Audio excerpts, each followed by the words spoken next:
DK Shivakumar ಈ ಚುನಾವಣೆಯಲ್ಲಿ ಹಣದ ಹೊಳೆಯನ್ನೇ ಹರಿಸಿದ್ದಾರೆ ಅಂತ ತಾಲೂಕಿನ ಇತಿಹಾಸದಲ್ಲೇ ನಡೆಯದಷ್ಟು ಹಣವನ್ನ ಹಂಚಿದ್ದಾರೆ ಅಂತ ಸುದ್ದಿಗೋಷ್ಠಿಯಲ್ಲಿ ಶಾಸಕ ಸಿಪಿ ಯೋಗೇಶ್ವರ್ ಹೇಳಿಕೆಯನ್ನ ನೀಡಿದ್ದಾರೆ.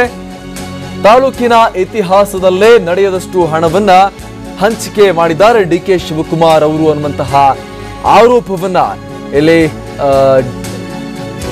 ಯೋಗೇಶ್ವರ್ ಅವರು ಮಾಡಿರುವಂತದ್ದು. ಚನ್ನಪಟ್ಟಣದಲ್ಲಿ ಈ ಬಾರಿ ಯೋಗೇಶ್ವರ್ ಚುನಾವಣೆಯಲ್ಲಿ ಸ್ಪರ್ಧಿಸಿದ್ರು, ಬಿಜೆಪಿ ಟಿಕೆಟ್ನಿಂದ ಸ್ಪರ್ಧಿಸಿದ್ರು. ನನ್ನನ್ನ ಸೋಲಿಸೋಕೆ ಹಣದ ಹೊಳೆಯನ್ನೇ ಡಿಕೆ ಶಿವಕುಮಾರ್ ಹರಿಸಿದ್ದಾರೆ ಎನ್ನುವಂತಹ ಆರೋಪವನ್ನ ಇಲ್ಲಿ ಯೋಗೇಶ್ವರ್ ಮಾಡಿದ್ದಾರೆ. ಡಿಕೆ ಶಿವಕುಮಾರ್ ವಿರುದ್ಧ ಈ ರೀತಿಯಾದಂತಹ ಆರೋಪವನ್ನ ಸಿಪಿ ಬದ್ಧ ಎದುರಾಳಿಗಳು ಇಲ್ಲಿ ಇನ್ನೊಂದು ಕೂಡ ಅನುಮಾನ ಇತ್ತು. ಡಿಕೆ ಶಿವಕುಮಾರ್ ಅವರು ಇಲ್ಲಿ ಸಿಪಿ ಯೋಗೇಶ್ವರನ್ನ ಸೋಲಿಸೋಕೆ ಜೆಡಿಎಸ್ ನೊಂದಿಗೂ ಹೊಂದಾಣಿಕೆಯನ್ನ ಮಾಡಿಕೊಂಡಿದ್ದಾರೆ ಅನ್ನುವಂತಹ ಆರೋಪವನ್ನ ಇಲ್ಲಿ ಮಾಡಲಾಗ್ತಾ ಇತ್ತು. ಇವತ್ತು ಸುದ್ದಿಗೋಷ್ಠಿ ನಡೆಸಿರುವಂತಹ ಸಿಪಿ ಯೋಗೇಶ್ವರ್ ಈ ರೀತಿಯಾದಂತಹ ಆರೋಪವನ್ನ ಮಾಡಿದ್ದಾರೆ.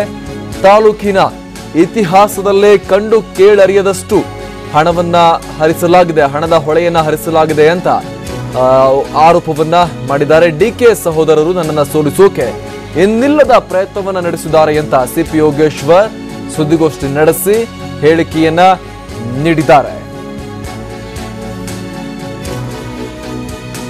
ಎಚ್.ಎಂ. ರೇವಣ್ಣ ನೆಪ ಮಾತ್ರ, ಕುಮಾರಸ್ವಾಮಿ ನನ್ನ ನೇರ ಪ್ರತಿಸ್ಪರ್ಧಿ ಅನ್ನುವಂತ ಒಂದು ಹೇಳಿಕೆಯನ್ನ ಕೂಡ ಇಲ್ಲಿ ನೀಡಿದ್ದಾರೆ ಸಿಪಿ ಯೋಗೇಶ್ವರ್.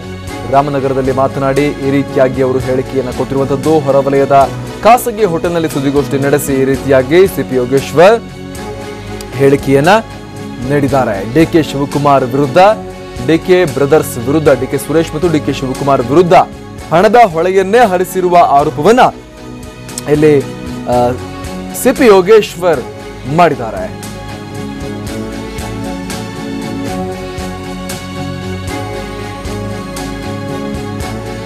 ಜೆಡಿಎಸ್ಗೂ ಅಷ್ಟೇ, ಇಲ್ಲಿ ಡಿಕೆ ಶಿವಕುಮಾರ್ಗೂ ಅಷ್ಟೇ ಸಿಪಿ ಯೋಗೇಶ್ವರ್ ಒಂಥರ ಕಾಮನ್ ಎನಿಮಿ ಇದ್ದ ಹಾಗೆ.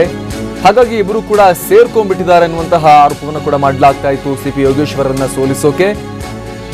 ಅದೇ ಲೆಕ್ಕಾಚಾರದಲ್ಲಿ ಕುಮಾರಸ್ವಾಮಿ ಅವರು ಕೂಡ ಅಲ್ಲಿ ಕಂಟೆಸ್ಟ್ ಮಾಡಿದ್ದು ಅನ್ನುವಂತ ಒಂದು ಲೆಕ್ಕಾಚಾರ. ಹಾಗಾಗಿ ಇಲ್ಲಿ ಈಗ ಅದೇ ವಾದವನ್ನ ಮುಂದುವರಿಸಿರುವಂತಹ ಸಿಪಿ ಯೋಗೇಶ್ವರ್ ಅವರು ನನ್ನನ್ನ ಸೋಲಿಸುವ ದೃಷ್ಟಿಯಿಂದ ಹಣದ ಹೊಳೆಯನ್ನೇ ಹರಿಸಿದ್ದಾರೆ ಡಿಕೆ ಶಿವಕುಮಾರ್ ಮತ್ತು ಅವರ ಸಹೋದರ ಡಿಕೆ ಸುರೇಶ್ ಅನ್ನುವಂತಹ ಆರೋಪವನ್ನ ಮಾಡಿದ್ದಾರೆ. ಎಚ್.ಎಂ. ರೇವಣ್ಣ ಕೇವಲ ಒಂದು ನೆಪ ಮಾತ್ರ, ನನ್ನ ನೇರ ಪ್ರತಿಸ್ಪರ್ಧಿ ಎಚ್.ಡಿ. ಕುಮಾರಸ್ವಾಮಿ ಅನ್ನುವಂಥ ಮಾತನ್ನ ಕೂಡ ಸಿಪಿ ಯೋಗೇಶ್ವರ್ ಹೇಳಿದ್ದಾರೆ. ರಾಮನಗರ ಹೊರವಲಯದ ಖಾಸಗಿ ಹೋಟೆಲ್ನಲ್ಲಿ ಸುದ್ದಿಗೋಷ್ಠಿ ನಡೆಸಿ ಮಾತನಾಡಿದ ಸಿಪಿ ಯೋಗೇಶ್ವರ್ ಈ ರೀತಿಯಾಗಿ ಆರೋಪವನ್ನ ಮಾಡಿದ್ದಾರೆ. ವೋಟಿಂಗ್ ಆಗಿದೆ 12ನೇ ತಾರೀಕು ಮೊನ್ನೆ, ನಾಳೆ ರಿಸಲ್ಟ್. ಈ ನಡುವೆ ಸುದ್ದಿಗೋಷ್ಠಿಯನ್ನು ನಡೆಸಿದ್ದಾರೆ ಸಿಪಿ ಯೋಗೇಶ್ವರ್.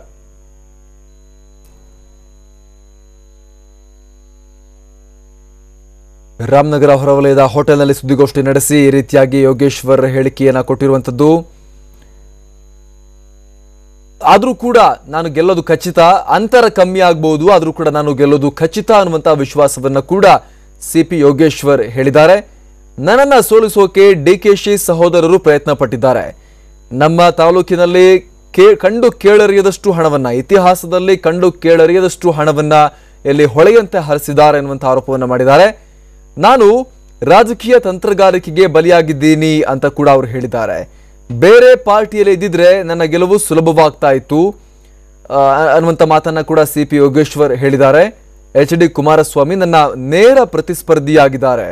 ಸಚಿವ ಎಚ್.ಎಂ. ರೇವಣ್ಣ ಸ್ಪರ್ಧೆಯಿಂದ ನನಗೆ ನಷ್ಟವಾಗಿದೆ ಅಂತ ಕೂಡ ಹೇಳಿದ್ದಾರೆ. ಹೀಗಾಗಿ ದಲಿತ ಹಿಂದುಳಿದ ಮತಗಳು ಕಮ್ಮಿ ಆಗಿದೆ ನನಗೆ. ರೇವಣ್ಣ ಸುಪಾರಿ ಕಿಲ್ಲರ್, ಸುಪಾರಿ ಕೊಟ್ಟವರು ಡಿಕೆ ಬ್ರದರ್ಸ್ ಅಂತ ಕೂಡ ಇಲ್ಲಿ ಡಿಕೆ ಶಿವಕುಮಾರ್ ಮತ್ತು ಸಹೋದರರ ವಿರುದ್ಧ ಸಿಪಿ ಯೋಗೇಶ್ವರ್ ಕಿಡಿಕಾರಿದ್ದಾರೆ. ರಾಮನಗರ ಜಿಲ್ಲೆ ಚನ್ನಪಟ್ಟಣದಲ್ಲಿ ಸಿಪಿ ಯೋಗೇಶ್ವರ್ ಈ ರೀತಿಯಾಗಿ ಹೇಳಿಕೆಯನ್ನ ನೀಡಿದ್ದಾರೆ. ಅಂದ್ರೆ ಒಂದು ರೀತಿಯಲ್ಲಿ ಅವರು ತಾವು ಸ್ಪರ್ಧೆ ಮಾಡಿರುವ ಪಕ್ಷದ ಬಗ್ಗೆನೇ ಇಲ್ಲಿ ಒಂದು ರೀತಿ ನೆಗೆಟಿವ್ ಆಗಿ ಮಾತನಾಡಿದ್ದಾರೆ. ಬೇರೆ ಪಾರ್ಟಿಯಲ್ಲಿ ಇದ್ದಿದ್ರೆ ಆರಾಮಾಗಿ ಗೆದ್ದು ಬಿಡ್ತಿದ್ದೆ ಅನ್ನೋ ರೀತಿಯಲ್ಲಿ ಅವರು ಹೇಳಿಕೆಯನ್ನ ಕೊಟ್ಟಿದ್ದಾರೆ. ಸಾಕಷ್ಟು ವಿಚಿತ್ರ ಸನ್ನಿವೇಶದಲ್ಲಿ ಈ ಚುನಾವಣೆ ನಡೆದಿದೆ. ಅಭ್ಯರ್ಥಿ ಒಬ್ರು, ಆದರೆ ಅದರ ಹಿಂದೆ ಕೆಲಸ ಮಾಡಿದವರು ಸಾಕಷ್ಟು ಜನ. ಕುಮಾರಸ್ವಾಮಿ ನೇರ ಪ್ರತಿಸ್ಪರ್ಧಿ, ರೇವಣ್ಣ ನೆಪ ಮಾತ್ರ. ನನ್ನನ್ನು ಸೋಲಿಸಲೇಬೇಕು ಅಂತ ತೀರ್ಮಾನ ಮಾಡಿದ್ರು. ನಾನು ಬೆಳೆದ್ರೆ ಅವರಿಗೆ ಸವಾಲಾಗ್ಬಿಡ್ತೀನಿ ಅಂತ ಭಯ ಇತ್ತು. ಹೀಗಾಗಿ ತಾಲೂಕಿನಲ್ಲಿ ಕಂಡು ಕೇಳರಿಯದಷ್ಟು ಹಣವನ್ನು ಹೊಳೆಯಂತೆ ಹರಿಸಿದ್ದಾರೆ. ನನ್ನನ್ನು ಸೋಲಿಸೋಕೆ ಸಾಕಷ್ಟು ಪ್ರಯತ್ನ ಮಾಡಿದ್ದಾರೆ DKC ಬ್ರದರ್ಸ್. ರಾಜಕೀಯ ತಂತ್ರಗಾರಿಕೆಗೆ ನನ್ನನ್ನು ಬಲಿ ಹಾಕುವ ಪ್ರಯತ್ನವನ್ನು ನಡೆಸಿದ್ದಾರೆ ಅನ್ನುವಂತಹ ಒಂದು ಆರೋಪವನ್ನು ಇಲ್ಲಿ ಇವರು ಮಾಡಿದ್ದಾರೆ. ಮತ್ತಷ್ಟು ಮಾಹಿತಿಯನ್ನು ಕೊಡ್ತಾರೆ ನಮ್ಮ ಪ್ರತಿನಿಧಿ ಪ್ರಶಾಂತ್. ವೋಟಿಂಗ್ ಮೊನ್ನೆ ಆಯಿತು, ನಾಳೆ ರಿಸಲ್ಟ್. ಈ ಟೈಮ್ನಲ್ಲಿ ಸುದ್ದಿಗೋಷ್ಠಿ ನಡೆಸಿ ಈ ರೀತಿಯಾಗಿ ವಿಕ್ಟಿಮ್ ಕಾರ್ಡನ್ನು ಪ್ಲೇ ಮಾಡುವಂಥ ಪ್ರಯತ್ನ ಯಾಕೆ? ಸೋಲುವ ಭೀತಿ ಏನಾದರೂ ಎದುರಾಗಿದೆಯಾ ಯೋಗೇಶ್ವರ್ಗೆ? ಹಾಗಾದ್ರೆ ಆ ರೀತಿಯಾದಂಥ ಒಂದು ಹಿಂಟ್ ಸಿಕ್ಕಿದ್ಯಾ ಅವರಿಗೆ, ಹೇಗೆ ಅಂತ? ಅಮರ್ ಪ್ರಸಾದ್, ಈಗಾಗಲೇ 12ನೇ ತಾರೀಕು ರಾಜ್ಯಾದ್ಯಂತ ರಾಜ್ಯ ವಿಧಾನಸಭಾ ಚುನಾವಣೆ ಮುಗಿದಿದೆ. ನಾಳೆ ಫಲಿತಾಂಶ ಕೂಡ ಹೊರಬೀಳುತ್ತೆ. ಈ ನಡುವೆ ಸೋಲು ಗೆಲುವಿನ ಲೆಕ್ಕಾಚಾರ ಕೂಡ ನಡೀತಾ ಇದೆ. ಯಾರು ಗೆಲ್ತಾರೆ, ಯಾರು ಸೋಲ್ತಾರೆ ಅಂತ. ಈ ಮಧ್ಯೆ ಚನ್ನಪಟ್ಟಣ ಕೂಡ ಸಾಕಷ್ಟು ಕುತೂಹಲಕಾರಿ ಮೂಡಿಸುವಂತೆ. ಯಾಕಂದ್ರೆ ಚನ್ನಪಟ್ಟಣದಲ್ಲಿ ಒಂದ್ ಕಡೆ ಬಿಜೆಪಿಯಿಂದ CP ಯೋಗೇಶ್ವರ್ ಸ್ಪರ್ಧಿಸಿದ್ರೆ, JDS ಇಂದ JDS ರಾಜ್ಯಾಧ್ಯಕ್ಷ H. ಕುಮಾರಸ್ವಾಮಿ ಸ್ಪರ್ಧಿಸಿದ್ದಾರೆ. ಅದೇ ರೀತಿ ಕಾಂಗ್ರೆಸ್ ಇಂದ ಸಚಿವ HM ರೇವಣ್ಣ ಕೂಡ ಸ್ಪರ್ಧಿಸಿದ್ದಾರೆ. ಹೀಗಾಗಿ ಈ ಒಂದು ಕ್ಷೇತ್ರ ಸಾಕಷ್ಟು ಕುತೂಹಲ ಕೂಡ ಮೂಡಿರುವಂತದ್ದು. ಈ ನಡುವೆ ಚನ್ನಪಟ್ಟಣ ಜನರಲ್ಲಿ ಯಾರು ಗೆಲ್ತಾರೆ, ಯಾರು ಸೋಲ್ತಾರೆ ಅನ್ನೋ ಲೆಕ್ಕಾಚಾರ ನಡೀತಿದೆ. ಈ ಮಧ್ಯೆ ಇವತ್ತು ಏಕಾಏಕಿ ಚನ್ನಪಟ್ಟಣ ಶಾಸಕ CP ಯೋಗೇಶ್ವರ್ ಅವರು ದಿಢೀರನೆ ಸುದ್ದಿಗೋಷ್ಠಿಯನ್ನು ನಡೆಸಿರುವಂತದ್ದು. ಸುದ್ದಿಗೋಷ್ಠಿಯಲ್ಲಿ ಸಾಕಷ್ಟು ಒಂದು ಗೊಂದಲದಲ್ಲೇ ಅವರು ಒಂದು ಸುದ್ದಿಗೋಷ್ಠಿಯನ್ನು ನಡೆಸಿರುವಂತದ್ದು. ಈ ಒಂದು ಚುನಾವಣೆ ಸಾಕಷ್ಟು ಕಷ್ಟ ಇತ್ತು. ಒಂದು ವಿಚಿತ್ರ ಸನ್ನಿವೇಶದಲ್ಲಿ ಒಂದು ಚುನಾವಣೆ ನಡೆದಿದೆ. ಅಂದ್ರೆ ಅಭ್ಯರ್ಥಿ ಒಬ್ಬರೇ ಆದ್ರೂ ಕೂಡ ಅದ್ರ ಹಿಂದೆ ಸಾಕಷ್ಟು ಜನ ಕೆಲಸವನ್ನ ಮಾಡಿದ್ದಾರೆ. ನಾನು ಕುಮಾರಸ್ವಾಮಿ ಅವರು ಈ ಒಂದು ನನಗೆ ನೇರ ಪ್ರತಿಸ್ಪರ್ಧಿ, ಅಂದ್ರೆ ಕಾಂಗ್ರೆಸ್ ಇಂದ ಸ್ಪರ್ಧಿಸಿರುವಂತ ರೇವಣ್ಣ ಅವರು ನೆಪ ಮಾತ್ರಕ್ಕೆ ಈ ಒಂದು ಚುನಾವಣೆಯಲ್ಲಿ ಸ್ಪರ್ಧಿಸಿದ್ದಾರೆ. ಜೊತೆಗೆ ಇಂಧನ ಸಚಿವ DK ಶಿವಕುಮಾರ್ ಅವರು ನನ್ನನ್ನ ಸೋಲಿಸಲೇಬೇಕು ಅಂತ ತಾಲೂಕಿನಲ್ಲಿ ಸಾಕಷ್ಟು ಹಣದ ಹೊಳೆಯನ್ನೇ ಹರಿಸಿದ್ದಾರೆ. ಅಂದ್ರೆ ಇಷ್ಟು ಇತಿಹಾಸದಲ್ಲಿ, ಚನ್ನಪಟ್ಟಣ ಇತಿಹಾಸದಲ್ಲಿ ಇಷ್ಟೊಂದು ಹಣ ಇಲ್ಲಿ ಒಂದು ಚುನಾವಣೆ ಆಗಿರ್ಲಿಲ್ಲ ಅನ್ನೋ ಒಂದು ಮಾತುಗಳನ್ನ ಸುದ್ದಿಗೋಷ್ಠಿಯಲ್ಲಿ ಹೇಳ್ತಿದ್ರು. ಜೊತೆಗೆ ನನ್ನನ್ನ ಸೋಲಿಸಲೇಬೇಕು ಅಂತ ಹೇಳಿ ಸಾಕಷ್ಟು ಪ್ರಯತ್ನ ಮಾಡಿದ್ದಾರೆ. JDS ರಾಜ್ಯಾಧ್ಯಕ್ಷ ಕುಮಾರಸ್ವಾಮಿ ಅವರ ಜೊತೆ ಸೇರಿಸ್ಕೊಂಡು ನನ್ನನ್ನ ರಾಜಕೀಯವಾಗಿ ಮುಗಿಸ್ಲೇಬೇಕು ಅಂತೇಳಿ ಇವರಿಬ್ರು ಕೂಡ ನನ್ನನ್ನು ಸೋಲಿಸಲೇಬೇಕು ಅಂತೇಳಿ ಈ ಒಂದು ಚುನಾವಣೆಯನ್ನ ನಡೆಸಿರುವಂತದ್ದು. ಜೊತೆಗೆ ನಾನು ಗೆಲ್ತೀನಿ ಈ ಚುನಾವಣೆಯಲ್ಲಿ, ಆದ್ರೆ ಸಾಕಷ್ಟು ಕಡಿಮೆ ಅಂತರದಲ್ಲಿ ನಾನು ಗೆಲುವನ್ನ ಸಾಧಿಸ್ತೀನಿ ಅನ್ನೋ ಮಾತುಗಳನ್ನ ಹೇಳ್ತಿದ್ರು. ಜೊತೆಗೆ ರೇವಣ್ಣ ಮತ್ತೆ DK ಶಿವಕುಮಾರ್ ವಿರುದ್ಧ ಒಂದು ಗಂಭೀರ ಒಂದು ಆರೋಪವನ್ನ ಮಾಡಿದ್ರು. ಅಂದ್ರೆ ರೇವಣ್ಣ ಅವರು ಸುಪಾರಿ ಕಿಲ್ಲರ್ ಆದ್ರೆ ಸುಪಾರಿ ಕೊಟ್ಟಂತವರು DK ಬ್ರದರ್ಸ್ ಅವರು. ಇವರಿಬ್ಬರ ಒಂದು ರಾಜಕೀಯ ತಂತ್ರಗಾರಿಕೆ ನಾನು ಇಲ್ಲಿ ಬಲಿಯಾಗ್ತಿದ್ದೀನಿ ಅಂತ ಹೇಳಿದ್ರು. ಜೊತೆಗೆ ಅಂದ್ರೆ ಇವರ ಒಂದು ಸುದ್ದಿಗೋಷ್ಠಿಯಲ್ಲಿ ಅಂತ ಅಂದ್ರೆ ಸಾಕಷ್ಟು ದ್ವಂದ್ವ ಇತ್ತು. ಒಂದ್ ಕಡೆ ನಾನು ಗೆಲ್ತೀನಿ ಅಂತ ಹೇಳಿದ್ರು ಕೂಡ ಸಾಕಷ್ಟು ಅಂತರದಿಂದ ಗೆಲುವನ್ನ ಸಾಧಿಸ್ತೀನಿ. ಜೊತೆಗೆ ಸಾಕಷ್ಟು ಕಷ್ಟ ಇತ್ತು ಈ ಚುನಾವಣೆ. ನಾನು ಸಾಕಷ್ಟು ನೀರಾವರಿಯನ್ನ ಇಲ್ಲಿ ಮಾಡಿದ್ರು ಕೂಡ ಸಾಕಷ್ಟು ಹಣದ ಹೊಳೆಯನ್ನ ಹರಿಸಿದ್ದಾರೆ. ಪ್ರತಿಸ್ಪರ್ಧಿಗಳು ಇಬ್ರು ಕೂಡ ಒಂದ್ ಕಡೆ ಕುಮಾರಸ್ವಾಮಿಯರಾಗಿದ್ದಾರೆ, ಜೊತೆಗೆ ರೇವಣ್ಣರಾಗಿದ್ದಾರೆ. ಹೀಗಾಗಿ ತ್ರಿಕೋನ ಸ್ಪರ್ಧೆ ಇತ್ತು. ಪ್ರತಿ ಬಾರಿ ನಾನು ಗೆಲುವನ್ನ ಸಾಧಿಸ್ತಿದ್ರು ಕೂಡ ನನಗೆ ಸಾಕಷ್ಟು ಅಹಿಂದ ಮತಗಳು ಜೊತೆಗೆ ದಲಿತ ಮತಗಳು ನನಗೆ ಬರ್ತಿದ್ವು. ಆದ್ರೆ ಈ ಬಾರಿ ಅವೆಲ್ಲವೂ ಕೂಡ ಬೇರೆಡೆಗೆ ಹೋಗ್ಯಾವ. ಹೀಗಾಗಿ ನನ್ನ ಗೆಲುವಿನ ಅಂತರ ಸಾಕಷ್ಟು ಕಡಿಮೆ ಆಗ್ಬೋದು. ಯಾರೇ ಗೆದ್ರು ಕೂಡ ಸಾಕಷ್ಟು ಕಡಿಮೆ ಅಂತರದಲ್ಲಿ ಗೆಲುವನ್ನ ಸಾಧಿಸ್ತಾರೆ ಅನ್ನೋ ಮಾತುಗಳನ್ನ ಯೋಗೇಶ್ವರ್ ಹೇಳ್ತಿರುವಂತದ್ದು. ಎಲ್ಲೋ ಒಂದ್ ಕಡೆ ನಾನು ಸೋಲ್ತೀನಿ ಅನ್ನುವಂತ ಒಂದು ಆತಂಕ ಕೂಡ ಯೋಗೇಶ್ವರ ಕಾಡ್ತಿದೆ ಏನೋ ಗೊತ್ತಿಲ್ಲ. ಆದ್ರೆ ಪ್ರತಿ ಬಾರಿಯೂ ಕೂಡ ಯೋಗೇಶ್ವರ್ ಈ ರೀತಿಯ ಒಂದು ಗಿಮಿಕ್ ಅನ್ನ ಮಾಡ್ತಾರೆ. ಚುನಾವಣೆ ಮುಗಿದ ನಂತರದಲ್ಲಿ ನಾನು ಗೆಲ್ತೀನಿ ಅಂತಂದ್ರೆ ಪ್ರತಿಯೊಂದು ಬೂತ್ಗಳಲ್ಲೂ ಕೂಡ ಸಾಕಷ್ಟು ಮಾಹಿತಿಯನ್ನ ಪಡ್ಕೊಂತಾರೆ. ಮಾಹಿತಿಯನ್ನ ಪಡ್ಕೊಂಡು ಅಲ್ಲಿ ಎಷ್ಟು ಅಂತರದಲ್ಲಿ ನಾನು ಗೆಲುವನ್ನ ಸಾಧಿಸ್ತೀನಿ ಅಂತ ತಿಳ್ಕೊಂಡ ನಂತರದಲ್ಲಿ ದಿಢೀರನ್ನೇ ಪ್ರೆಸ್ ಮೀಟ್ ಮಾಡಿ ಈ ರೀತಿ ಗೊಂದಲವನ್ನ ತಾಲೂಕಿನಲ್ಲಿ ಸೃಷ್ಟಿಸಿ ಮಾರನೇ ದಿವಸ ಚುನಾವಣೆಯಲ್ಲಿ ಗೆದ್ದು ಬಂದಿರುವಂತ ಸಾಕಷ್ಟು ಉದಾಹರಣೆಗಳಿವೆ. ಇದನ್ನು ನೋಡಿದ್ರೆ ಇವತ್ತು ಕೂಡ ಈ ರೀತಿ ದಿಢೀರನೆ ಚುನಾವಣೆ ಅಂದ್ರೆ ದಿಢೀರನೆ ಪ್ರೆಸ್ ಮೀಟ್ ಅನ್ನ ಮಾಡಿ ನನ್ನ ಸೋಲು ಸಾಕಷ್ಟು ಕಷ್ಟ, ಗೆಲುವು ಸಾಕಷ್ಟು ಕಷ್ಟ ಇದೆ, ಆದ್ರೂ ಕೂಡ ಕೆಲವು ಅಂತರಗಳಲ್ಲಿ ಗೆಲುವು ಸಾಧಿಸ್ತೀನಿ ಅಂತೇಳಿ ಜನರ ಮಧ್ಯೆ ಈ ರೀತಿ ಗೊಂದಲವನ್ನ ಮೂಡಿಸುವ ಒಂದು ಪ್ರಯತ್ನಕ್ಕೆ ಮುಂದಾಗಿದ್ದಾರೆ. ಅಮರ್ ಪ್ರಸಾದ್. Thank you Prashanth. ಇದು CP ಯೋಗೇಶ್ವರ್ ಅವರ ಒಂದು ಸುದ್ದಿಗೋಷ್ಠಿಯಲ್ಲಿ ಅವರು ಹೇಳಿದಂತಹ ವಿಚಾರಗಳ ಪ್ರಮುಖವಾದಂತಹ ಒಂದು ಸಾರಾಂಶ. ಇಲ್ಲಿ ಗಮನಿಸಬೇಕಾಗಿರುವಂಥ ವಿಚಾರ ಅಂತ ಹೇಳಿದ್ರೆ, ಒಂದು ರೀತಿ ಸೋತೆ ಬಿಟ್ಟಿದ್ದೇನೇನೋ ಅನ್ನೋ ರೀತಿಯಲ್ಲಿ DK ಶಿವಕುಮಾರ್ ಮತ್ತು ಸುರೇಶ್ ವಿರುದ್ಧ ಆರೋಪ ಮಾಡ್ತಾ ಇಲ್ಲಿ CP ಯೋಗೇಶ್ವರ್ ಮಾತನಾಡಿರುವಂಥದ್ದು. ಅಂದ್ರೆ ನನ್ನನ್ನ ರಾಜಕೀಯವಾಗಿ ಬಲಿ ಹಾಕೋಕೆ ಮುಂದಾಗಿದ್ದಾರೆ DK ಶಿವಕುಮಾರ್ ಹಾಗೂ HD ಕುಮಾರಸ್ವಾಮಿ ಕೈ ಜೋಡಿಸ್ಬಿಟ್ಟಿದ್ದಾರೆ ಅನ್ನುವಂತಹ ಒಂದು ಆರೋಪವನ್ನ ಇಲ್ಲಿ CP ಯೋಗೇಶ್ವರ್ ಅವರು ಮಾಡಿದ್ದಾರೆ. ಆದ್ರೂ ಕೂಡ ಭಾರಿ ಅಂತರದಲ್ಲಿ ಗೆಲ್ತಾ ಇದ್ದೆ ಮುಂಚೆ ಆಗಿದ್ರೆ, ಯಾಕಂದ್ರೆ ಬಹಳ ಕೆಲಸ ಮಾಡಿದ್ದೀನಿ ನಾನು, ನೀರಾವರಿ ಕೆಲಸ ತುಂಬಾ ಮಾಡಿದ್ದೀನಿ ನಾನು, ಭಾರಿ ಅಂತರದಲ್ಲಿ ಗೆಲ್ತಾ ಇದ್ದೆ. ಆದ್ರೆ ಈಗ ನಾನು ಕಡಿಮೆ ಅಂತರದಲ್ಲಿ ಗೆಲ್ತೀನಿ, ತುಂಬಾ ಅಂತರ ಕಮ್ಮಿ ಆಗುತ್ತೆ ಅನ್ನುವಂಥ ಮಾತನ್ನ ಅವರೇ ಇಲ್ಲಿ ಹೇಳ್ತಾ ಇದ್ದಾರೆ CP ಯೋಗೇಶ್ವರ್. ಜೊತೆಗೆ ಬೇರೆ ಪಾರ್ಟಿಯಲ್ಲಿ ಇದ್ದಿದ್ರೆ ಈಸಿಯಾಗಿ ಗೆದ್ದು ಬಿಡ್ತಾ ಇದ್ದೆ, ಆದ್ರೆ ಬಿಜೆಪಿಗೆ ಇಲ್ಲಿ ನೆಲೆ ಇಲ್ಲ ಅನ್ನೋದನ್ನ ಕೂಡ ಅವರಿಲ್ಲಿ ಒಪ್ಕೊಳ್ತಾ ಇದ್ದಾರೆ. ಆದ್ರೆ ನನ್ನ ತೀರ್ಮಾನ ಸರಿ ಇದೆ, ನಾನು ಬಿಜೆಪಿಯಲ್ಲಿಯೇ ಮುಂದುವರಿತೀನಿ ಅಂತ ಅವ್ರು ಹೇಳಿದ್ದಾರೆ. ಜಾತಿ ಹಾಗೂ ಹಣದ ಬಲ ಇಲ್ಲಿ ಕೆಲಸ ಮಾಡಿದ ತಾಲೂಕಿನಲ್ಲಿ ಅಂತ ಕೂಡ ಯೋಗೇಶ್ವರ್ ಅವರು ಆರೋಪವನ್ನ ಮಾಡಿದ್ದಾರೆ. ಜೊತೆಗೆ ನನಗೆ ಅನಿವಾರ್ಯ ಇತ್ತು, ಮಾಡು ಇಲ್ಲವೇ ಮಾಡಿ ಹೋರಾಟ ಆಗಿತ್ತು ಅಂತ ಕೂಡ ಸಿಪಿ ಯೋಗೇಶ್ವರ್ ಹೇಳಿದ್ದಾರೆ. ಈಗ ನಮ್ಮ ಜೊತೆ ಮಾತಾಡೋಕೆ ಸ್ವತಃ ಸಿಪಿ ಯೋಗೇಶ್ವರ್ ಅವರೇ ಇದ್ದಾರೆ. ಯೋಗೇಶ್ವರ್ ಅವರೇ, ಯಾಕೆ ಈಗ ನೀವು ಎಲೆಕ್ಷನ್ ಆಗಿದೆ, ನಾಳೆ ರಿಸಲ್ಟ್ ಇದೆ, ಇವತ್ತು ಸುದ್ದಿಗೋಷ್ಠಿ ಮಾಡಿ ಈ ರೀತಿಯಾದಂತಹ ಒಂದು ಮಾತುಗಳನ್ನ ಹೇಳ್ತಾ ಇದ್ದೀರಾ ನೀವು? ಯಾಕೆ ನಿಮಗೆ ಏನಾದ್ರು ಹಿಂಟ್ ಸಿಕ್ಕಿದ್ಯಾ? ಹಾಗಾದ್ರೆ ಸೋಲೇನಾದ್ರೂ ಹತ್ರ ಇದೆ ಅಂತ ನಿಮಗೆ ಹಿಂಟ್ ಸಿಕ್ಕಿದ್ಯಾ ಹೇಗೆ ಅಂತ? ಸರ್ ಏನಿಲ್ಲ ಸರ್, ಈ ಚುನಾವಣೆ ನನ್ನ ನೇರ ಚುನಾವಣೆ ಅಲ್ಲ. ಇಬ್ರು ರಾಜ್ಯದ ಪ್ರಭಾವಿ ನಾಯಕರು ಎಣದಂತ ಒಂದು ಚಕ್ರವ್ಯೂಹ ಇದು.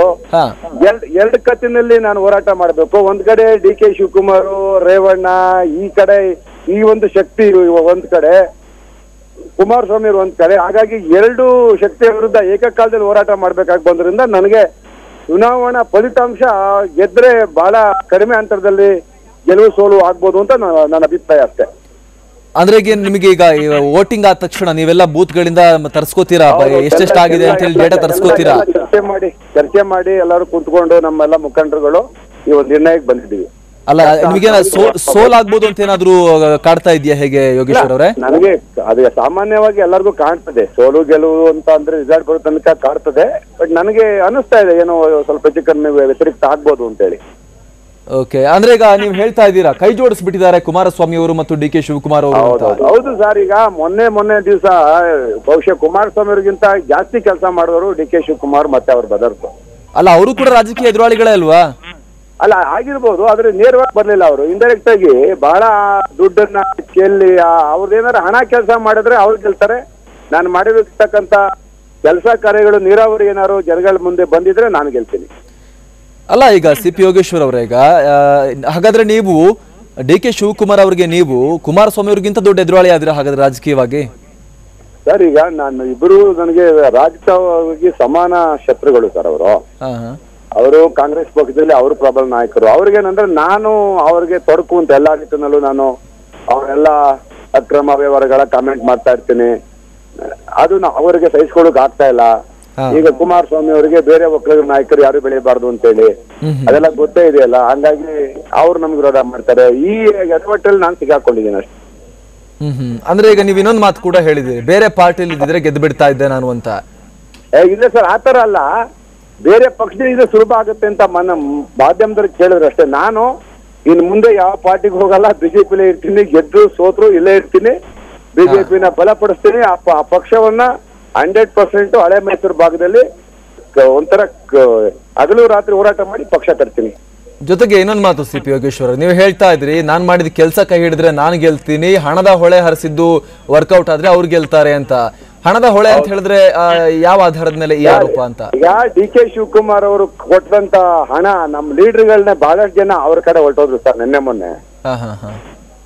ಮೊನ್ನೆ ಇದ್ದಕ್ಕಿದ್ದಾಗೆ ಅವರಿದ್ದಾರೆ ಆ ಕಡೆ ಹೊರಟೋದ್ರು. ಹಾಗಾಗಿ ಆಮೇಲೆ ತುಂಬಾ ಅದೇನು ನಾನು ಹೇಳಿದ್ರೆ ಯಾವ ಐಟಿ ಗಿಟಿ ಏನು ಮಾಡಲಿಲ್ಲಪ್ಪ ಶಿವಕುಮಾರ್ನ. ಬಹಳ ಚೆಲ್ಲಾಡ್ಬಿಟ್ರು. ಹಾಗಾಗಿ ನೋಡೋಣ. ಬಟ್ ಆದ್ರೂ ಮತದಾರರು ಅದಕ್ಕೆಲ್ಲ ಬೆಲೆ ಕೊಡಲ್ಲ ಅಂತ ಅನಿಸ್ತಾ ಇದೆ. ನಾನು ಸ್ವಲ್ಪ ಕನ್ಫ್ಯೂಷನ್ ಇದ್ದೀನಿ. ನಾಳೆ ಗೊತ್ತಾಗುತ್ತಲ್ಲ ಹೇಗಿದ್ರು. ಅಲ್ಲ, ಈಗ ನಿಮಗೆ ಕಾನ್ಫಿಡೆನ್ಸ್ ಇಲ್ವಾ? ಚನ್ನಪಟ್ಟಣದ ಭಗೀರಥ ಅಂತಾನೆ ಕರೆಸ್ಕೊಂಡಿದ್ದೀರಾ? ನನಗೆ 100% ನನ್ನ ಜನಗಳ ಮೇಲೆ ಕಾನ್ಫಿಡೆನ್ಸ್ ಇದೆ, ಇತ್ತು, ಈಗಲೂ ಇದೆ. ಬಟ್ ಇವ್ರು ಮಾಡಿರ್ತಕ್ಕಂಥ ರಾಜಕೀಯ ತಂತ್ರಗಾರಿಕೆ ಕುತಂತ್ರಿಕೆಯಲ್ಲಿ ಬರಿ ಆಗ್ತೀನೋ ಅನ್ನೋ ಒಂದು ಸಣ್ಣ ಆತಂಕ ಕಾಡ್ತಾ ಇದೆ. ನಾನು ಗೆದ್ರೆ ಬಹಳ ಏನು ಕಡಿಮೆ ಅಂತರದಲ್ಲಿ 1000-2000ದಲ್ಲಿ ಗೆಲುವಾಗ್ಬೋದು, ಸೋಲು ಆಗ್ಬೋದು. ಓಕೆ, ಅಂದ್ರೆ ಈಗ ನಿಮಗೆ ಬೂತ್ ಗಳಿಂದ ತರಿಸಿಕೊಂಡಂತಹ ಅಂಕಿಅಂಶದ ಆಧಾರದ ಮೇಲೆ ಈ ಮಾತು ಹೇಳ್ತಾ ಇದ್ದಾರೆ. ಎಲ್ಲ ಮೈತ್ರಿ ಕೂತ್ಕೊಂಡು ಚರ್ಚೆ ಮಾಡಿ ನಮ್ಮೆಲ್ಲ ಮುಖಂಡರುಗಳು ನಾವು ತೀರ್ಮಾನಕ್ಕೆ ಬಂದಿದ್ದೀವಿ. ಈಗ ಯೋಗೇಶ್ವರ್ ಅವರೇ, ಈಗ ಮುಂದೇನು ಹಾಗಾದ್ರೆ ಅಂತ ಒಂದು ವೇಳೆ ಹೆಚ್ಚು ಕಮ್ಮಿ ಆಯ್ತು ಅಂತ ಹೇಳಿದ್ರೆ ನೀವು ಪಾರ್ಟಿ ಚೇಂಜ್ ಮಾಡ್ತೀರಾ ಮತ್ತೆ ಹೇಗೆ ಅಂತ? ಇಲ್ಲ ಸರ್, ಯಾವ ಕಾರಣಕ್ಕೂ ಪಾರ್ಟಿ ಚೇಂಜ್ ಮಾಡೋಣ.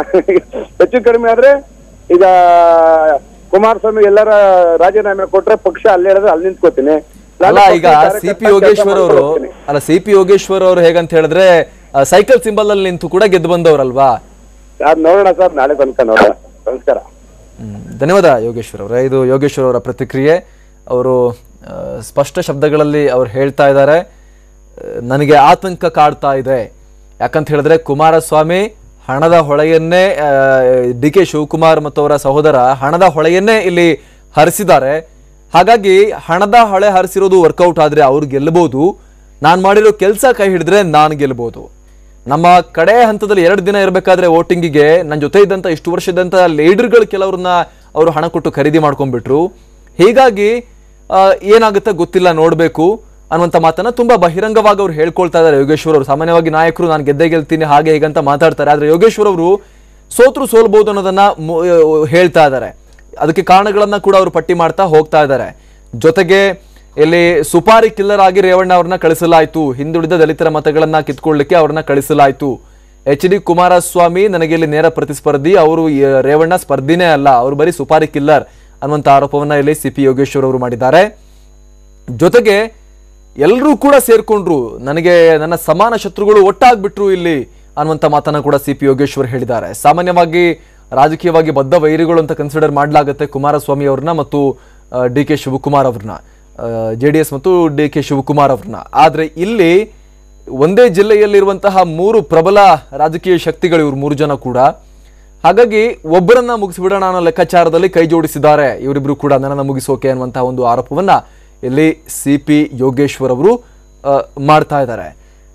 ಜೊತೆಗೆ ತಾಲೂಕಿನ ಇತಿಹಾಸದಲ್ಲಿ ಕಂಡು ಕೇಳರಿಯದ ಪ್ರಮಾಣದಲ್ಲಿ ಹಣದ ಹೊಳೆಯನ್ನ ಹರಿಸಿದ್ದಾರೆ ನನ್ನನ್ನು ಸೋಲಿಸೋಕೆ ಅನ್ನುವಂತಹ ಒಂದು ಆರೋಪವನ್ನ ಕೂಡ ಇಲ್ಲಿ CP ಯೋಗೇಶ್ವರ್ ಮಾಡಿದ್ದಾರೆ. CP ಯೋಗೇಶ್ವರ್ ಒಂದು ಯಾವ ರೀತಿ ಇಮೇಜ್ ಇತ್ತು ಅವರಿಗೆ ಅಂತ ಹೇಳಿದ್ರೆ, ಪಾರ್ಟಿ ಚಿಹ್ನೆ ಮುಖ್ಯ ಆಗಲ್ಲ, ಅವ್ರು ನಿಂತ್ರೆ ಯಾವುದೇ ಪಾರ್ಟಿ ನಿಂತರೂ ಕೂಡ ಗೆದ್ದು ಬರ್ತಾರೆ ಅನ್ನುವಂಥದ್ದು ಅವರಿಗಿರುವಂತಹ ಒಂದು ಇಮೇಜ್. ಜೊತೆಗೆ ಈ ಬಾರಿ ಚುನಾವಣೆಯಲ್ಲಿ ಹೇಗಿತ್ತು ಅಂತ ಹೇಳಿದ್ರೆ, ಬರೀ ಚನ್ನಪಟ್ಟಣ ಅಲ್ಲ, ಇಡೀ ಹಳೆ ಮೈಸೂರು ಭಾಗದಲ್ಲಿ ಬಿಜೆಪಿಗೆ ಒಂದಷ್ಟು ಸ್ಥಾನಗಳನ್ನ ಗೆಲ್ಲಿಸ್ಕೊಂಡ್ ಬರ್ತಾರೆ ಯೋಗೇಶ್ವರ್ ಅನ್ನುವಂಥ ಮಟ್ಟಿಗೂ ಕೂಡ ಒಂದು ರೀತಿ ಅವರ ಬಿಜೆಪಿ ಸೇರ್ಪಡೆ ಸುದ್ದಿ ಮಾಡಿತ್ತು. ಆದ್ರೆ ಕಡೆ ಹಂತದಲ್ಲಿ ಕುಮಾರಸ್ವಾಮಿ ಅವರು ಮತ್ತು DK ಶಿವಕುಮಾರ್ ಇಬ್ರು ಕೂಡ ಸೇರಿ ರಣತಂತ್ರವನ್ನ ರೂಪಿಸಿ ನನ್ನನ್ನ ಕಟ್ಟಿ ಹಾಕಿದ್ರು. ನನ್ನ ಕ್ಷೇತ್ರದಲ್ಲೇ ನನಗೆ ಗೆಲ್ಲೋಕೆ ಕಷ್ಟ ಆಗೋ ರೀತಿ ಮಾಡಿಬಿಟ್ಟಿದ್ದಾರೆ.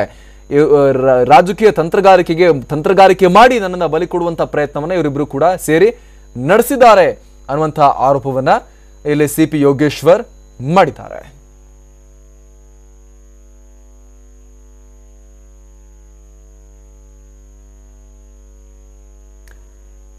ರಾಮನಗರದ ಚನ್ನಪಟ್ಟಣದಲ್ಲಿ ಮಾತನಾಡಿ CP ಯೋಗೇಶ್ವರ್ ಈ ರೀತಿಯಾಗಿ ಹೇಳಿಕೆಯನ್ನ ಕೊಟ್ಟಿದ್ದಾರೆ. ಜೊತೆಗೆ ಅವರು ಸಾಕಷ್ಟು ವಿಚಾರಗಳ ಬಗ್ಗೆ ಮಾತಾಡಿದ್ದಾರೆ. ನಾನು ಎಲೆಕ್ಷನ್ ಮುಗಿದ ದಿನವೇ ಎಲ್ಲಾ ಬೂತ್ಗಳಿಂದಲೂ ಕೂಡ ನಾವು ಮಾಹಿತಿಯನ್ನ ಕಲೆ ಹಾಕ್ತೀವಿ ಅಂತ ಎಲ್ಲೂ ಕೂಡ ಕಲೆ ಹಾಕಿದ್ದೀವಿ. ಇದರಿಂದಾಗಿ ನನಗೆ ಅದೇ ಆಧಾರದ ಮೇಲೆ ನಾನು ಹೇಳ್ತಾ ಇರುವಂಥದ್ದು, ಕಮ್ಮಿ ಆಗುತ್ತೆ, ಕಳೆದ ಬಾರಿ ಕಂಪೇರ್ ಮಾಡಿದ್ರೆ ಕಮ್ಮಿ ಆಗುತ್ತೆ ಈ ಬಾರಿ ವೋಟಿಂಗ್ ನನಗೆ, ಯಾಕಂದ್ರೆ ಶತ್ರುಗಳು ಒಂದುಗೂಡಿದ್ದಾರೆ ಅನ್ನುವಂತಹ ಮಾತನ್ನ ಅವ್ರು ಹೇಳಿದ್ದಾರೆ. ಹೀಗಾಗಿ ಗೆಲುವಿನ ಅಂತರ ಬಹಳ ಕಮ್ಮಿ ಆಗ್ಬೋದು ಅಂತ ಕೂಡ CP ಯೋಗೇಶ್ವರ್ ಅವರು ಹೇಳಿಕೆಯನ್ನ ನೀಡಿದ್ದಾರೆ. ಗೆಲ್ದೇನೂ ಇರಬಹುದು ಅನ್ನುವಂಥ ಮಾತನ್ನ ಕೂಡ ಅತ್ಯಂತ ಸ್ಟ್ರೇಟ್ ಫಾರ್ವರ್ಡ್ ಆಗಿ ಅವರು ಒಪ್ಕೊಳ್ತಾ ಇದ್ದಾರೆ. ಯಾಕಂತ ಹೇಳಿದ್ರೆ ನನ್ನನ್ನು ಸೋಲಿಸೋಕೆ ಅತ್ಯಂತ ಪ್ರಬಲ ರಾಜಕೀಯ ಶಕ್ತಿಗಳು ಒಂದುಗೂಡ್ಬಿಟ್ಟಿದ್ದಾರೆ ಅನ್ನುವಂತಹ ಮಾತನ್ನ ಕೂಡ CP ಯೋಗೇಶ್ವರ್ ಅವರು ಹೇಳ್ತಾ ಇದ್ದಾರೆ.